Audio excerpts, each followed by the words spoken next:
Ça va? Good. Good. Woo! Did you see the fear in my eyes? I was like, oh my gosh, what do... And then I just went back to school and I was like, yes, I'm good, thank you.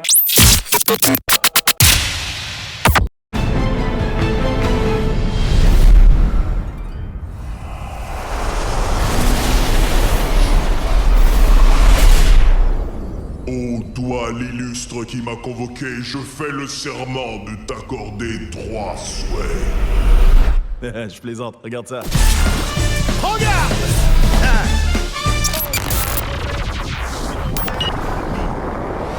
I was just excited to finally make a breakthrough in the industry. You know, it's a funny story. I was on set finishing up another film, and I definitely did scream in my trailer, but my reps told me I couldn't tell anyone because we had to keep it confidential to a certain date, so I had to go back out and pretend like nothing happened, so I had to just go back to work.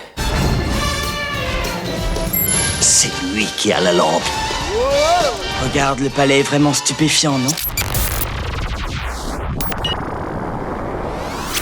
Oh gosh, I can't say I remember the first time I saw it. I just remember it was a movie that I shared with my brother because my brother, who's 2 years older than me, it was both of our favorite Disney movie because he related to Aladdin, I related to Princess Jasmine. And I think because this movie has action and a bit of danger and it has a cheekiness to it and the comedy and everything. Honestly, I think I was still back in Egypt. I was a little baby, but I certainly remember watching it growing up with my sisters at home. My sisters loved it, obviously, because of Princess Jasmine and what she represented. And I think we all grew up as a family we all knew that story, you know? Aladdin goes back to the 1001 Arabian Nights, and you know, that was created a long, long time ago. We were familiar with that story.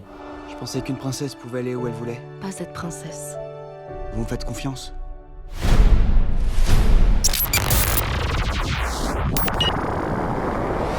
It has been a while, you know, and it has been a long time and things have changed. But I think ultimately I wanted to keep that feeling of whatever that was that Princess Jasmine, the animation version, made me feel. I think those foundations were there. It's just about making it modern for a 2019 audience, really. So how do we do that? So for me, number one, it was I wanted her to feel, you know, mature and know who she was. I didn't want to play her too young. I think that what's so amazing about our movie and the plot is that her objective at the beginning of the movie is to lead. That's what she's thinking about. She's active. She has a narrative. She has a goal. She's not just fighting for the choice to marry who she wants to marry. She's also fighting for the choice for everyone, you know, her kingdom, to protect her people. And I think that is her looking outside of herself, which I think is more powerful. Tu as l'air d'un prince, en apparence, mais je n'ai rien changé à celui que tu es à l'intérieur. What was challenging is we would have basically a guy in a grey suit, fully covered, pretending to be Raja, or we'd have a head, a big plastic head, which is great, right? You can interact with that. However, then we'd have to do a take where they would take it away and I would just have to and sometimes they'd be like, nay, you're like stroking through his ear, like you're kind of like, or he's too low or he's too high. So that was sometimes a bit of a challenge, but it was nice to have some company in the scenes when I was alone with the plastic grey head. It was very interesting, you know, it reminded me of theater school quite a bit because we did a lot of physical theater in theater school. We had these puppeteers that came in, and for 6 weeks I spent with them. We tried to get the weight of Abu down, what my shoulder would look like when he's on it, what happens when he switches shoulders, how I pick him up, how I put him down. I can't wait to see the final film and see, you know, what he looks like and how they brought him to life.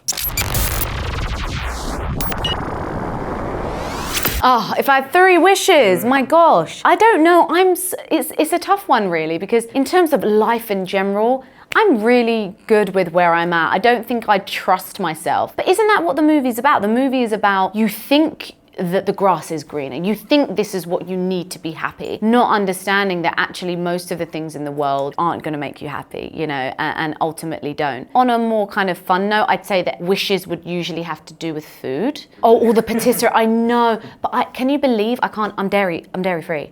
I'm allergic to dairy. Is that not like so sad? Because my favorite dessert is banoffee pie, which is like cream and cream and cream. So yeah, exactly, to change my dairy intolerance. You're right, I'll get that question for the rest of my life. I think I would wish that people in this world treat each other with a little bit more peace and love. I think we need that now more than ever, and we need to be more aware of each other's, we just need to be kinder to people. So that would be one of my wishes, and if I had to make a more selfish one, I would say that I would wish to continue doing films like this for the rest of my life. That would be the ultimate dream come true. Ne ferme pas les yeux et contemple ces merveilles.